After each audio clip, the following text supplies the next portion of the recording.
Okay, सो हम लोग exemplar के डिस्कशन से स्टार्ट कर रहे हैं। चलो क्वेश्चन नंबर 4 अगर आपने पूछ ही लिया तो बता ही देता हूँ। देखो यहाँ पे एक कॉन्सेप्ट याद रखना होता है कि किसी भी सेल के अंदर दो तरह के इलेक्ट्रोड होते हैं, एक होता है एनोड, एक होता है कैथोड। थोड़ा ब्रीफ कॉन्सेप्ट बता दे रहा हूँ ताकि इस तरह क्वेश्चन अगर आपको करने का मन ही है तो आप कर ही लो। दो तरह के इलेक्ट्रोड होते हैं, एक एनोड होता है, एक कैथोड होता है। एनोड पे हमेशा ऑक्सीडेशन होगा और कैथोड पे हमेशा रिडक्शन होगा। एनोड पे हमेशा ऑक्सीडेशन होगा और कैथोड पे हमेशा रिडक्शन होगा, ठीक है। अब क्या करते हैं कि जो भी आपको जैसे इलेक्ट्रोड पोटेंशियल लिखा है तो it is given E naught of Fe3 + to Fe2+, जैसे ये वैल्यू लिखी हुई है। तो आप देख सकते हो यहाँ पे Fe3+ से Fe2+ ये रिडक्शन है, दिस प्रोसेस इज रिडक्शन।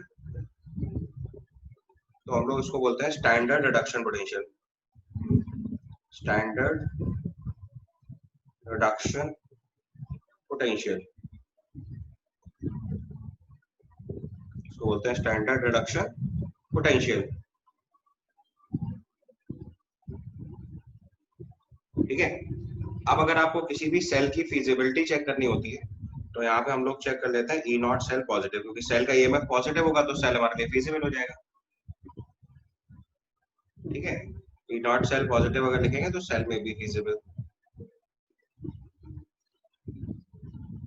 एक बार फिर से बता दीजिए। अगर हमारे किसी भी सेल से आपको ईएमएफ मिलेगा तभी तो आपका सेल काम कर रहा है। भाई आपके पास एक सेल है तो आप कब बोलोगे कि सेल काम कर रहा है कि नहीं कर रहा है? जब वो ईएमएफ आपको दे रहा होगा। अगर उसका ईएमएफ नेगेटिव हो जाए या जीरो हो जाए बेसिकली, तो उसका मतलब क्या है? सेल काम नहीं कर रहा है। सेल के काम करने मतलब क्या है? वो वोल्टेज दे रहा हो, ये तो मतलब होता है सेल के काम करना। तो अगर सेल काम कर रहा है मतलब उसका वोल्टेज पॉजिटिव चेक कर लेना है, ठीक है। अब ई नॉट सेल निकालने का जो यहाँ तरीका होता है वो क्या होता है?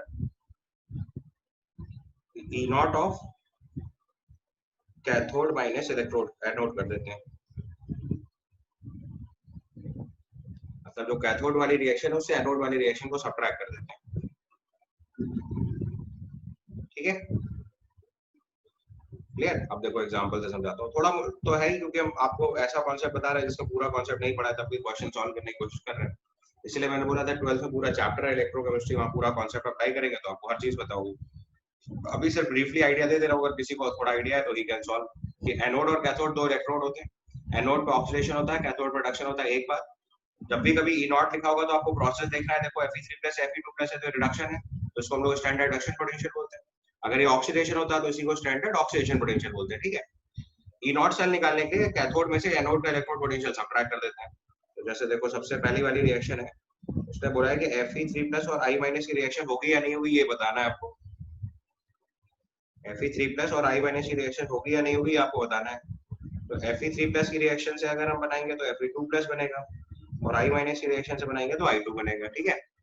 अब ध्यान से देखो ये वाला प्रोसेस क्या है? रिडक्शन है। ये वाला प्रोसेस क्या है? ऑक्सीडेशन है। तो उसका मतलब ये पार्ट हमारा कैथोड की तरह काम करेगा और ये पार्ट कैसे काम करेगा? एनोड की तरह काम करेगा। अब कैथोड माइनस एनोड कर दो, तो इसका मतलब अगर इसका ई नॉट से लिखेंगे तो E naught of Fe3+ to Fe2+ minus E naught of I2 to I-।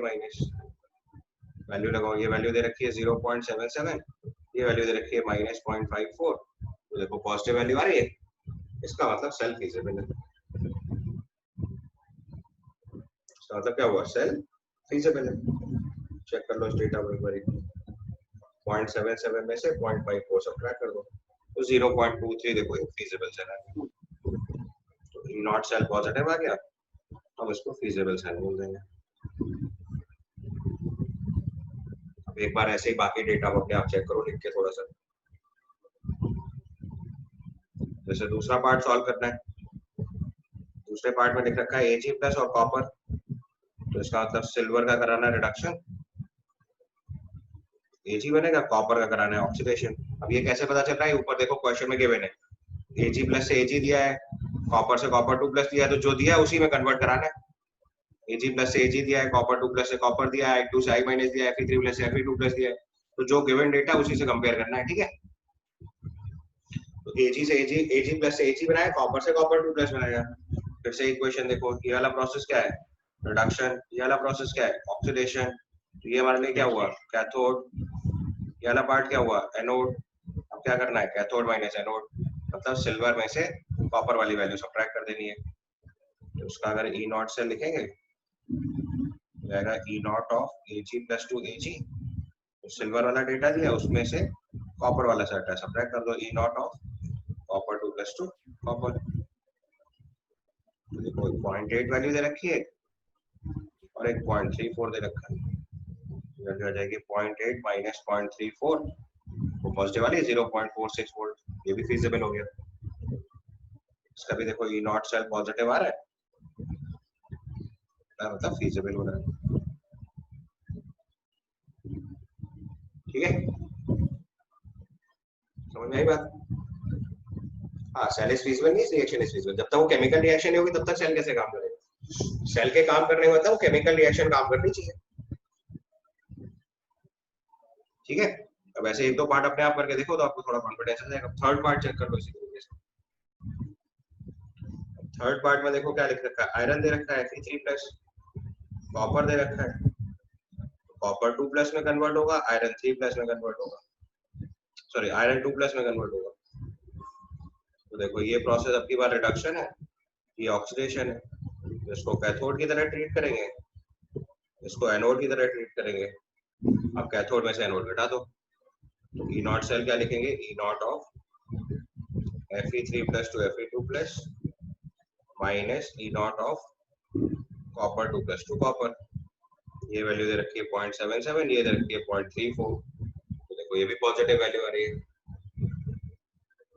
0.77 में से 0.34 सब्ट्रैक्ट कर दो तो 0.36 वोल्ट आ गया। उसका मतलब इसका ई नॉट सॉल्व पॉजिटिव है, तो ये फीजिबल हो गया। अगर आप अभी समझ जा रहे हो तो अच्छी बात है, अदरवाइज 12th में पूरा इलेक्ट्रोकेमिस्ट्री कंप्लीट चैप्टर है ये। मतलब इसमें अभी तो सिर्फ मैंने आपको एक ट्रिक के थ्रू क्वेश्चन सॉल्व करने का तरीका बता दिया है बस। अभी मैंने आपको कॉन्सेप्ट नहीं सिखाया, इसका पूरा कॉन्सेप्ट होता है।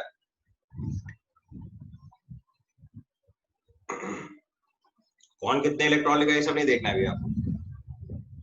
सिंपली बस इक्वेशन लिखनी है फटाफट आपको, कैथोड माइनस एनोड करके देखना है। बाकी रिएक्शन देखो, जैसे Ag प्लस Fe3+ की रिएक्शन बोल रहे हैं, Fe3+ कन्वर्ट होगा Fe2+ में और Ag कन्वर्ट होगा Ag+ में। तो देखो अब ये रिडक्शन, ये ऑक्सीडेशन। फिर से वही technique, E naught of cell लिखेंगे, कैथोड माइनस एनोड करेंगे तो E naught of Fe3+ to Fe2+ minus E naught of Ag+ to Ag। ये वैल्यू दे रखी है 0.77, ये वैल्यू दे रखी है 0.8।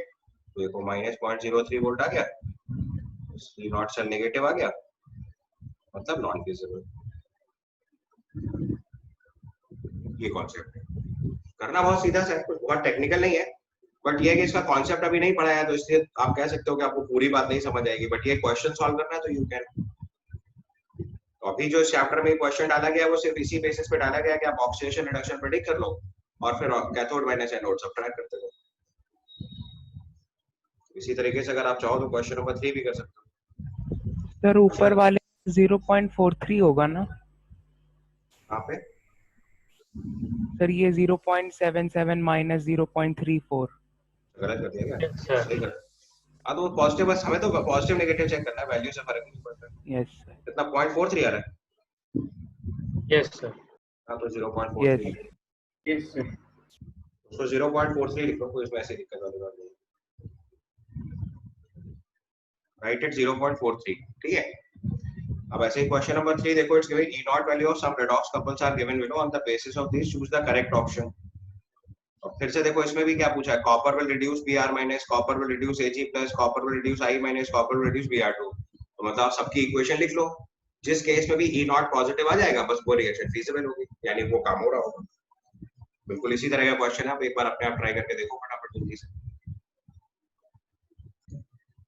क्वेश्चन नंबर 3 में देखो, आपको एक चीज तो मतलब दो ऑप्शन तो आप इमीडिएटली रिजेक्ट कर सकते हो, क्योंकि कॉपर से अगर Br माइनस की रिएक्शन कराएंगे तो Br माइनस से Br2 तो ऑक्सीडेशन है, रिडक्शन है ही नहीं, तो ये तो बात ही गलत दिखी हुई है। सिमिलरली थर्ड ऑप्शन चेक करोगे तो कॉपर की रिएक्शन I माइनस से कराएंगे तो ये I2 बनेगा, ये प्रोसेस भी ऑक्सीडेशन है, तो रिडक्शन होने की संभावना ही नहीं है। अगर किसी सब्सटेंस का ऑक्सीजन स्टेट मिनिमम होता है तो उसका फर्दर रिडक्शन हो ही नहीं सकता, ऑप्शन 1 और 3 तो डायरेक्ट रिजेक्ट हो गया। अब चेक करना है 2 एंड 4। सबसे पहले 2 वाला ऑप्शन चेक करेंगे, तो कॉपर की रिएक्शन सिल्वर से करा रहे हैं, तो ये भी संभव नहीं, ये भी उल्टा ही लिखा हुआ है। अगर यहाँ पे भी ध्यान से, मतलब इसमें तो आपको ई नॉट लगाना ही नहीं, इसमें तो आपके रेडॉक्स का कॉमन सेंस लगा दो तो भी समझ में आ जाएगा। तो कॉपर में ऑक्सीडेशन हो रहा है, तो सिल्वर का रिडक्शन होना चाहिए। अब सिल्वर का रिडक्शन नीचे जा ही नहीं सकती ऑक्सीडेशन नंबर, अगर Ag से Ag प्लस चेक करोगे तो ये भी ऑक्सीडेशन ही है एक तरीके से।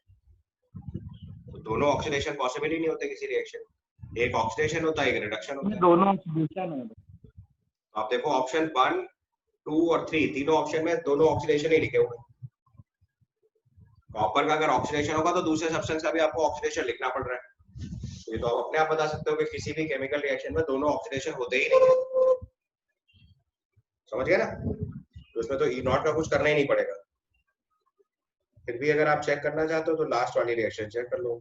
कॉपर की रिएक्शन Br2 से होगी तो कॉपर 2 प्लस ऑक्साइड होगा और Br माइनस रिड्यूस होगा। ये आपका ऑक्सीडेशन है, ये रिडक्शन है। तो अगर ध्यान से देखो तो चारों रिएक्शन में एक ही रिएक्शन है जिसमें ऑक्सीडेशन रिडक्शन दोनों काम कर रहे हैं। That means that is a oxidation.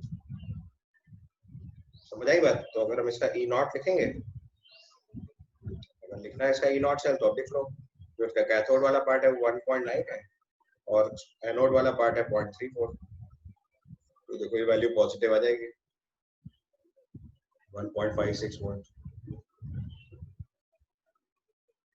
ठीक है, ऑल्दो यहाँ पे इस चीज को चेक करने की जरूरत ही नहीं थी क्योंकि बाकी तीन रिएक्शन में ऑक्सीडेशन रिडक्शन लिखा ही नहीं है। बाकी तीनों रिएक्शन में दोनों ऑक्सीडेशन ही पार्ट लिखे हुए हैं। Br माइनस से Br2 भी ऑक्सीडेशन है, I माइनस से I2 भी ऑक्सीडेशन है, Ag से Ag प्लस भी ऑक्सीडेशन है। तो दोनों ऑक्सीडेशन कभी भी पॉसिबल। 1.5। ठीक है, समझ गए यहाँ तक? चलो उसके बाद आपने नेक्स्ट क्वेश्चन सर जैसे स्कूल में क्वेश्चन आएगा, क्या बोल रहे हो बेटा? क्वेश्चन नंबर 5 में देखो रिएक्शन देख लो पहले, आपको समझ में आ जाएगा। क्वेश्चन नंबर 5 में देखो थायोसल्फेट H2O3 2 माइनस, इसकी रिएक्शन I2 से हो रही है, it is forming S4O6 2 minus and I minus. यहाँ ऑक्सीजन स्टेट देखो 2 से 2.5 चेंज हो रही है और ये 0 से -1 चेंज हो रहा है। ये पार्ट आपका ऑक्सीडेशन है और ये पार्ट आपका रिडक्शन है। जबकि यही काम अगर ब्रोमीन वाली रिएक्शन में चेक कर रहे हैं तो H2O3 की रिएक्शन अगर Br2 से करा रहे हैं तो ये SO4 2 माइनस बन रहा है और Br माइनस बन रहा है। यहाँ ऑक्सीजन स्टेट देखो +2 से +6 जा रही है और ये 0 से -1 जा रहा है। So this process is your oxidation, this process is reduction.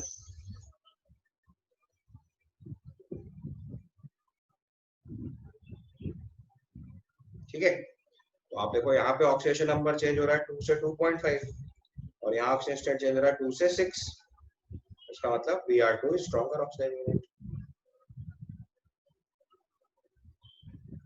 तो जो सबसे स्ट्रॉन्गर ऑक्सीडाइजिंग एजेंट होता है वो ज्यादा ऑक्सीडेशन नंबर का चेंज कराएगा। सर हम लोग इनकी स्ट्रेंथ बस रिलेटिवली बता सकते हैं ना? हाँ, जिस सब्सटेंस से ज्यादा ऑक्सीडेशन नंबर चेंज कराए मतलब वो स्ट्रॉन्गर ऑक्सीडाइजिंग एजेंट। जिस सब्सटेंस ने स्ट्रॉन्गर ज्यादा ऑक्सीडेशन नंबर का चेंज कराया वो स्ट्रॉन्गर ऑक्सीडाइजिंग एजेंट है, सिंपल। ठीक है, उसके बाद आपने पूछा क्वेश्चन नंबर 9।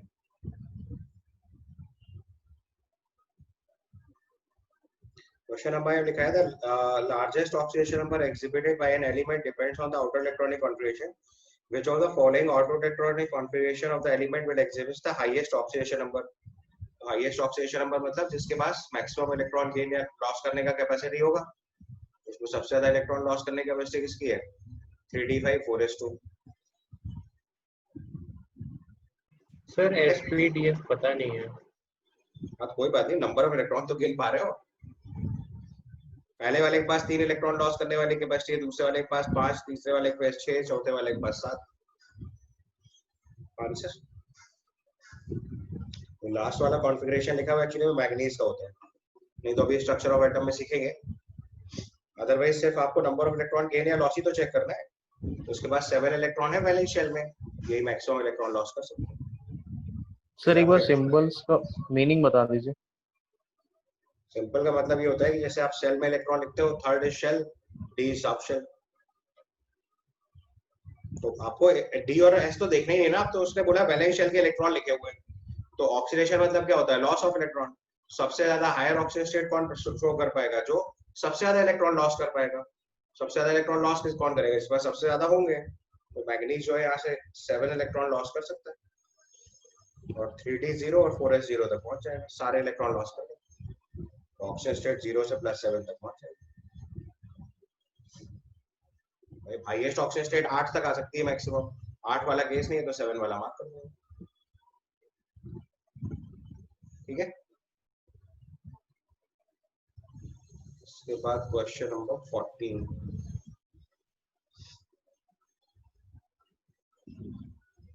क्वेश्चन नंबर 14 में लिखा है the exhibition of various oxygen state by the element also related to the outer orbital electronic configuration of the atom having which of the following outermost electronic configuration will exhibit the most। ये तो same सवाल हो गया ना फिर से। Sir इसमें भी जो सबसे ज्यादा वो इलेक्ट्रॉन होकर एक तो 3s2 3p3 हो गया, 5 आंसर आ जाएगा इसका। फोर्थ वाला होगा सर।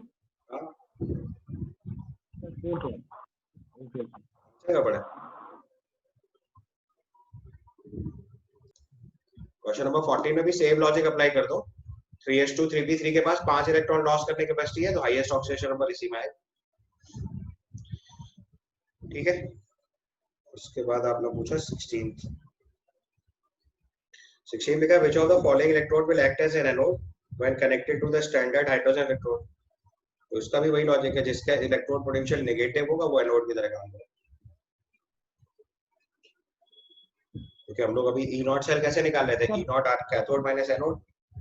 देखो 16 वाला भाई आप कर लोगे, मैंने अभी आपको ई नॉट सेल निकालना कैसे सिखाया, ई नॉट कैथोड माइनस एनोड। ये भी सर इलेक्ट्रोड का क्वेश्चन है सर। हाँ, तो E naught cathode minus anode, अभी ई नॉट सेल निकालना सिखाया। अब हमें जब भी सेल काम कराना है तो ये वैल्यू पॉजिटिव चाहिए, तो आप मैथमेटिकली बताओगे अगर ये पॉजिटिव चाहिए तो अगर ये ई इलेक्ट्रॉन नेगेटिव ले लिया जाए तो सबसे बढ़िया काम बनेगा। कैसे, क्योंकि अगर ई नॉट नेगेटिव होगा तो नेगेटिव ऑफ नेगेटिव पॉजिटिव हो जाएगा, तो इस वैल्यू के पॉजिटिव होने के चांसेस सबसे ज्यादा होंगे।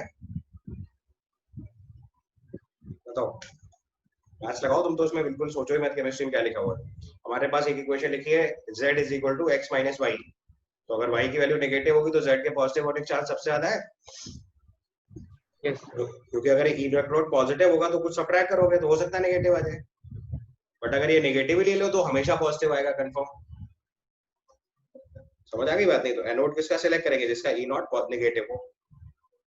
तो लॉजिक हो गया, ई नॉट हमें उसका लेना है जिसका ई नॉट वैल्यू या स्टैंडर्ड रिडक्शन पोटेंशियल जो है वो नेगेटिव आ गया। तो उसमें एल्यूमिनियम का नेगेटिव दिया है, आयरन का नेगेटिव दिया है, ये दोनों आंसर हो जाएंगे। तो इसका आंसर हो जाएगा एक तो एल्यूमिनियम और एक iron.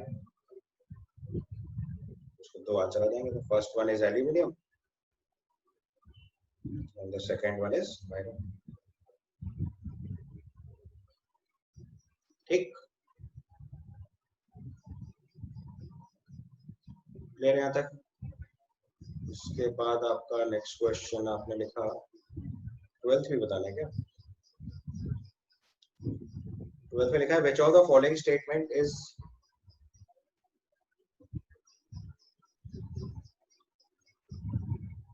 which of the following statement is are not true about the following decomposition reaction। तो अपने पास KClO3 रिएक्शन से KCl प्लस ऑक्सीजन बन रहा है। पहले एक बार इक्वेशन ध्यान से देख लो।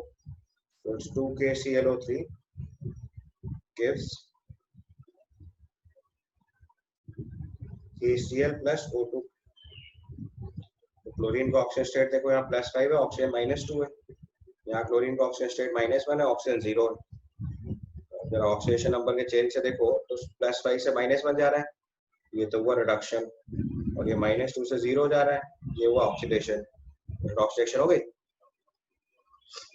इसमें हमारा ऑक्सीजन जो है वो ऑक्सीडाइज हो रहा है।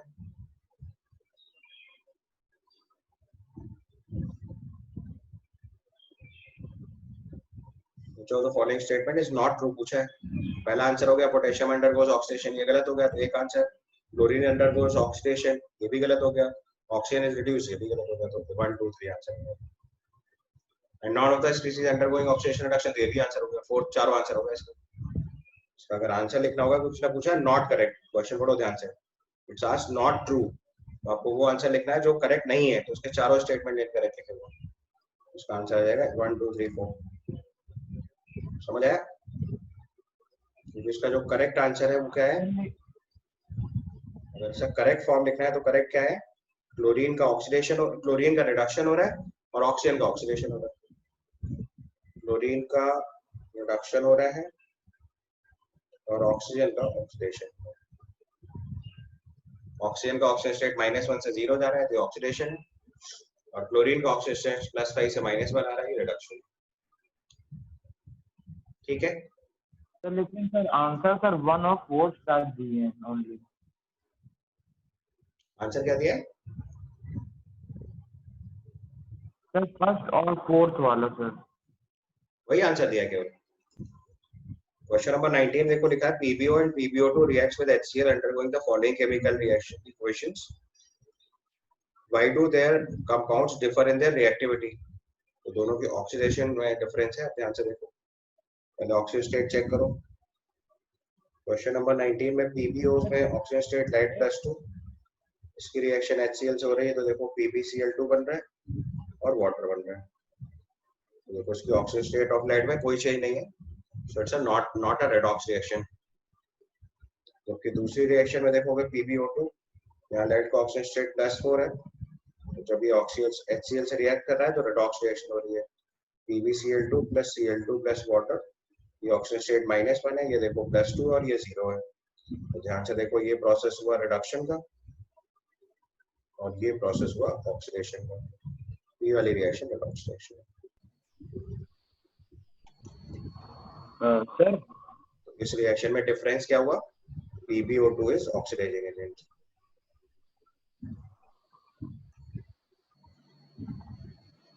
ठीक है क्या? फर्स्ट वाले में सर ऑक्सीजन सब रिड्यूस कर रहा है ना सर। किसमें बेटा? सर फर्स्ट वाले में सर ऑक्सीजन शायद रिड्यूस कर रहा है ना सर। ऑक्सीजन रिड्यूस कैसे हो रहा है? -2 से 0 जा रहा है ना ऑक्सीडेशन स्टेट, ऑक्सीडेशन नंबर बढ़ रहा है ना। ऑक्सीडेशन नंबर ऑफ ऑक्सीजन देखो ना, -2 से 0 हो रहा है। क्लोरीन का ऑक्सीजन स्टेट +5 से -1 जा रहा है, तो क्लोरीन का हो रहा है रिडक्शन, ऑक्सीजन का हो रहा है ऑक्सीडेशन। Yes thank you. उल्टी रिएक्शन नहीं देख सकते ना, KCl + O2 से KClO3 नहीं बना रहे, KClO3 से KCl + O2 बना रहे। ठीक है ओके सर थैंक यू। इसके बाद क्वेश्चन नंबर 17। क्वेश्चन नंबर 17 में Cl2 की रिएक्शन 2OH- से कराया, तो इससे ClO-, Cl- और वाटर बन रहा है। क्लोरीन का ऑक्सीजन स्टेट देखो 0 है, यहाँ पे ये +1 है और ये -1 है, तो ये प्रोसेस ध्यान से नोटिस करोगे तो ये हुआ रिडक्शन और ये प्रोसेस हुआ ऑक्सीडेशन। तो उसने पूछा represents a process of bleaching, identify the name of the species that bleaches the substance due to oxidizing action।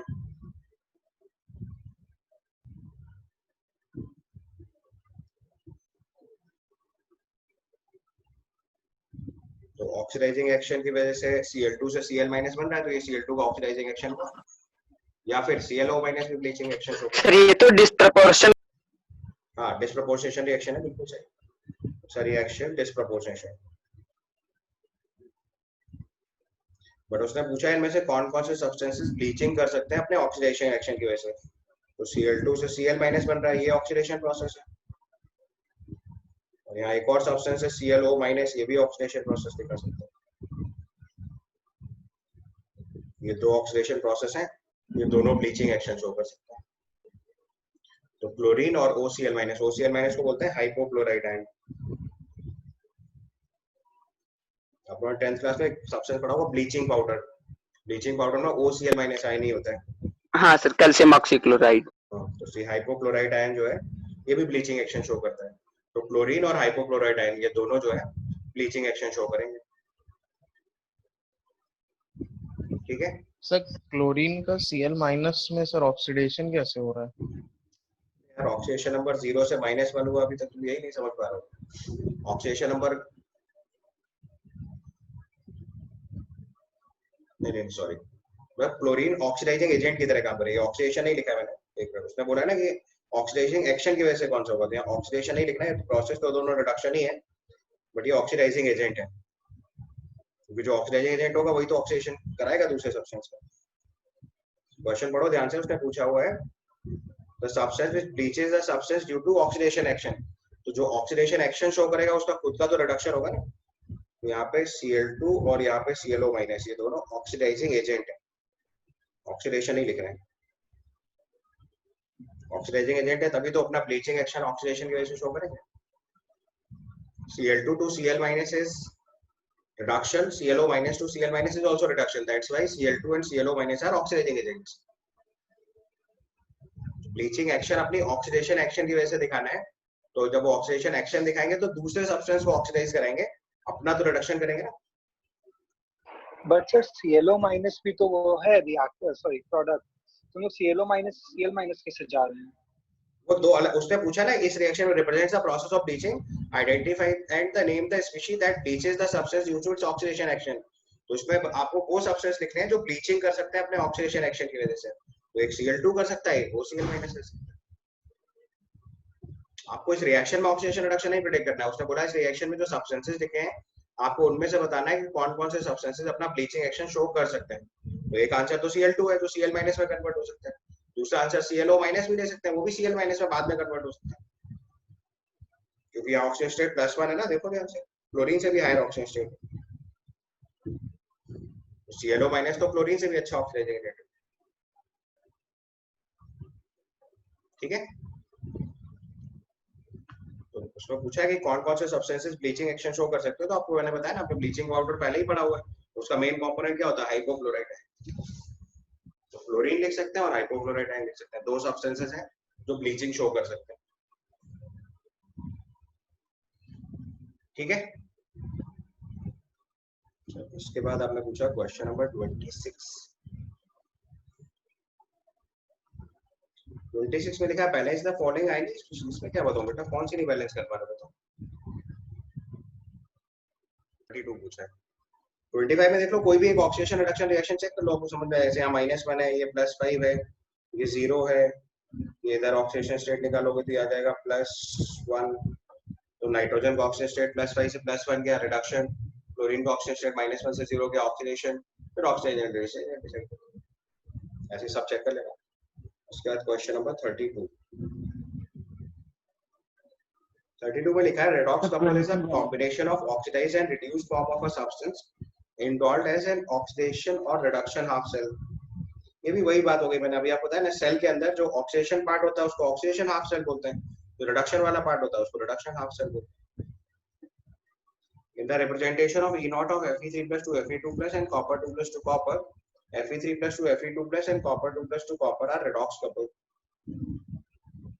तो redox couple तब बोलेंगे जब एक सब्सटेंस का ऑक्सीडेशन हो रहा है और एक का रिडक्शन हो रहा है।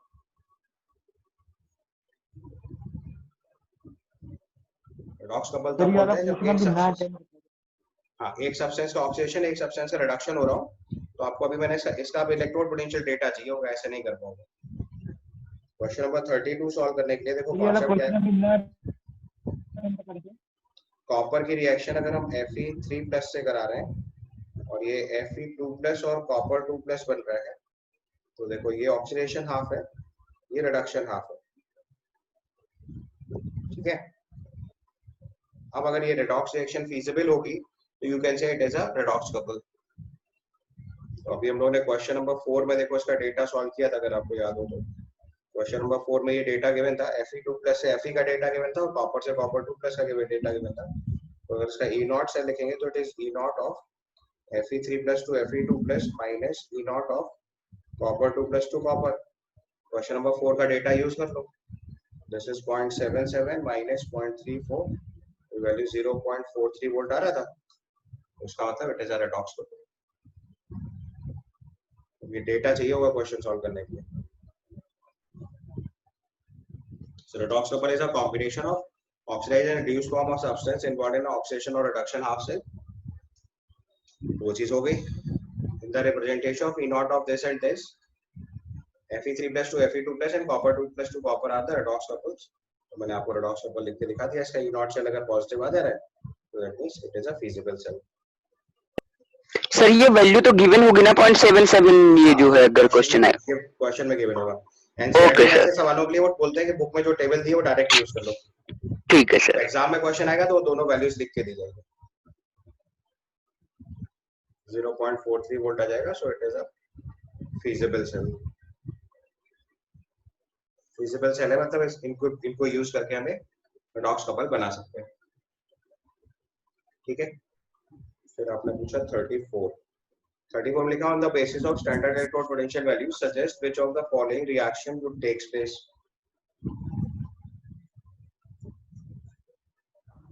ये भी वही लॉजिक है अभी समझाया ना। फिजिबल रिएक्शन टेक्स प्लेस, आपको टेबल खोलिएगा बुक में, उसका E naught RHS minus LHS करते जाना, E naught cathode minus anode करते जाना, जिसमें वैल्यू पॉजिटिव आती जाएगी वो सब फीजिबल हो जाएगा। ठीक है, अदरवाइज अभी ऐसे क्वेश्चन आप छोड़ सकते हो, मैंने आपको बहुत पहले ही इस बात का आइडिया दे दिया था, क्योंकि यहाँ पे इलेक्ट्रोड वाले रिएक्शंस। सर 33 क्वेश्चन में सर एक बार सर रिडॉक्स रिएक्शन डेफिनेशन और एग्जांपल लिख दें सर, चलेगा? Explain the reduction action on the basis of electrons method gives. हां बिल्कुल वही करना। Loss of electron, gain of electron से लिख देना बस एग्जांपल। तो E naught cathode minus E naught anode से अभी मैं लिख के दे रहा हूं। ये वैल्यू जब पॉजिटिव प्रूफ कर लोगे वो सेल रिएक्शन हो जाएगी 34 में। 33 में देखो क्या करना है, उससे पूछा explain the redox action on the basis of electron transfer. तो बहुत सारे एग्जांपल हो सकते हैं, जैसे सोडियम है, उसको Na+ में कन्वर्ट करो एक इलेक्ट्रॉन लॉस करके। Cl है, उसने एक इलेक्ट्रॉन गेन करा, Cl कन्वर्ट हुआ Cl-। ठीक है, तो उसको हाफ Cl2 लिख दो एक तरीके से, तो half Cl2 plus electron give Cl-। दोनों इक्वेशंस को जोड़ दो, Na solid plus half Cl2 gaseous gives NaCl। ये देखो इलेक्ट्रॉन ट्रांसफर और रिडॉक्स रिएक्शन हो गई। पहली रिएक्शन में लॉस ऑफ इलेक्ट्रॉन है, दूसरी रिएक्शन में गेन ऑफ इलेक्ट्रॉन। समझ आया? दूसरी कोई भी ऐसे बहुत सारे एग्जांपल लिख सकते हो। दूसरी रिएक्शन लिख दो, जैसे कॉपर है, कॉपर 2 प्लस 2 इलेक्ट्रॉन, ये लॉस ऑफ इलेक्ट्रॉन हुआ। जिंक ने यही 2 इलेक्ट्रॉन गेन करके Zn2+ बना दिया, ये रिडॉक्स रिएक्शन हो गई। जिंक सॉलिड, उल्टा लिख दो, मतलब जिंक का ऑक्सीडेशन करा दो अगर फीजिबल से लिखना। तो जिंक ने Zn2+ में कन्वर्ट होकर 2 इलेक्ट्रॉन लॉस किया, और कॉपर 2+ ने यही 2 इलेक्ट्रॉन गेन करके कॉपर सॉलिड बना दिया। उसको ऐड करके लिख दो, जो क्या zinc solid plus copper 2+ aqueous gives copper solid plus Zn2+ aqueous. हो गई रिडॉक्स रिएक्शन। ये पहला वाला इक्वेशन में देखो, ये लॉस ऑफ इलेक्ट्रॉन है, गेन ऑफ इलेक्ट्रॉन। ऐसे बहुत सारे एग्जांपल लिख सकते हैं। ठीक है, लॉस ऑफ इलेक्ट्रॉन है वो ऑक्सीडेशन है, जो गेन ऑफ इलेक्ट्रॉन है वो रिडक्शन है। सर एक बार 35 बता दीजिए, एक एग्जांपल एक बता दीजिए 35 का। 35 लिखा है why does fluorine does not show disproportionation reaction. तो आपको बताया था डिस्प्रोपोर्शनेशन तब पॉसिबल है जब किसी सब्सटेंस का ऑक्सीडेशन रिडक्शन दोनों हो रहा हो। अब आपको मैंने पहले ही कॉन्सेप्ट बता रखा है, fluorine is strongest oxidizing agent in aqueous medium. Fluorine is strongest oxidizing agent in aqueous medium. अब जब fluorine strongest oxidizing agent aqueous medium है, तो इसका मतलब क्या होगा, क्या फ्लोरीन को जो स्ट्रॉन्गेस्ट ऑक्सीडाइजिंग एजेंट होगा उसका रिडक्शन होगा हमेशा, उसको आप फर्दर ऑक्सीडाइज नहीं करा सकते। तो फ्लोरीन का अगर ऑक्सीडेशन पॉसिबल ही नहीं है तो ये डिस्प्रोपोर्शनेशन कैसे शो करेगा? क्योंकि डिस्प्रोपोर्शनेशन का मतलब होता है ऑक्सीडेशन एंड रिडक्शन दोनों एक साथ होने चाहिए। अब फ्लोरीन का ऑक्सीडेशन पॉसिबल ही नहीं है, तो फ्लोरीन कभी भी डिस्प्रोपोर्शनेशन नहीं शो। यही लिखना है बस।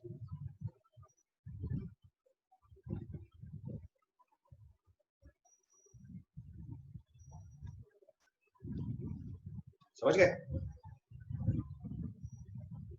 Yes sir. इसके बाद क्वेश्चन नंबर 36 में क्या, right the redox couples involved in the reaction 1 to 4 given in the equation number 34। तो उसमें वही सेम रेडॉक्स कपल मतलब ऑक्सीडेशन रिडक्शन के दोनों हाफ अलग अलग लिखो। सबसे पहले तो रेडॉक्स कपल ही लिखना पड़ेगा, तब आप E naught cathode minus E naught anode कर पाओगे। यहाँ पे देखो इक्वेशन लिखी है copper plus Zn2 plus gives copper 2 plus Zn। Redox couple का मतलब होता है देखो ये ऑक्सीडेशन वाला हाफ हो गया, ये रिडक्शन वाला हाफ हो गया। तो अपने को लिखना पड़ेगा E not of copper two plus E not of जो ऑक्सीडेशन वाला है वो कॉपर 2 प्लस 2 कॉपर और E not of Zn2 plus 2 Zn। दो रिडॉक्स कपल हो गए। समझ आए टेक्निक? अगली रिएक्शन लिखेंगे तो magnesium plus Fe2 plus gives magnesium 2 plus plus Fe। ये पार्ट देखो ऑक्सीडेशन है और ये पार्ट रिडक्शन है। इसका कपल लिखोगे तो E not of Mg2 plus 2 Mg और E not of Fe2 plus 2 Fe। Redox couple होगा। अब इसी में से कैथोड माइनस एनोड करते जाओगे, अगर वैल्यू पॉजिटिव आती जाएगी तो वो फीजिबल बनेगा, नॉन नेगेटिव आ जाएगी तो नॉन फीजिबल।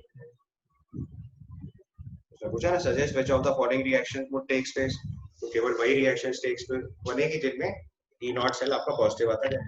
और देखो क्वेश्चन में लिखा हुआ consult the book for E naught values. E naught values के लिए आपको अपनी एनसीईआरटी बुक से डेटा देख के लिखते हैं। ठीक है, फिर आपने पूछा 38 लिखा which method can be used to find the strength of reductant and oxidant in the solution, explain with the example। तो इसके लिए आपको लॉ ऑफ ग्राम इक्विवेलेंस लगाना है। स्ट्रेंथ का मतलब क्या होता है? कंसंट्रेशन निकालना। कंसंट्रेशन निकालने के लिए हम लोग कौन सा कॉन्सेप्ट लगाते हैं? Law of gram equivalence. उसका पूरा मैंने जो लॉ ऑफ ग्राम इक्विवेलेंस का कॉन्सेप्ट सिखाया था वही सीधे सीधे लिख देना, law of gram equivalence. Law of gram equivalence लिखना है gram equivalent of oxidizing agent is equal to gram equivalent of reducing agent. लिख लोगे ना आगे पूरा कॉन्सेप्ट, और फिर उसमें दोनों का एन फैक्टर मेंशन कर देना। ऑक्सीडाइजिंग एजेंट रिड्यूसिंग एजेंट का एन फैक्टर कैसे निकालते हैं? चेंज इन ऑक्सीजन स्टेट पर मोल से पर मॉलिक्यूल से, और फिर बाद में हम लोग नॉर्मलिटी से अगर वैल्यू करेंगे तो N1V1 equal to N2V2 report करते हैं। समझ गया प्रोसीजर? सर वैसे भी तो कर सकते वॉल्यूम की स्ट्रेंथ में 11.6 से डिवाइड करके नॉर्मलिटी। नहीं, वो तो केवल H2O2 के लिए होता है बेटा। ओके सर, ठीक है सर। वो नहीं लिखना है यहाँ पे। उसने पूछा हाँ। ऑक्सीडेंट या रिडक्टेंट की स्ट्रेंथ निकालनी है। वॉल्यूम स्ट्रेंथ अलग चीज होती है, स्ट्रेंथ अलग चीज होती है। स्ट्रेंथ का मतलब कंसंट्रेशन इन ग्राम पर लीटर। ठीक है सर। यहाँ पे मेथड में लिखना पड़ेगा we'll find out with law of gram equivalents, and according to law of gram equivalent of reactant will be equal to gram equivalent of oxidant if they react completely। और फिर उस method में mention करना पड़ेगा कि जो gram equivalent निकालेंगे कैसे निकालेंगे, वेट अपॉन इक्विवेलेंट वेट से या normality in volume in litres से। अगर एक सॉल्यूशन की नॉर्मलिटी और वॉल्यूम पता होगा, दूसरे सॉल्यूशन का वॉल्यूम पता होगा, तो दूसरे सॉल्यूशन की नॉर्मलिटी निकाल लेंगे। ठीक, कंप्लीट।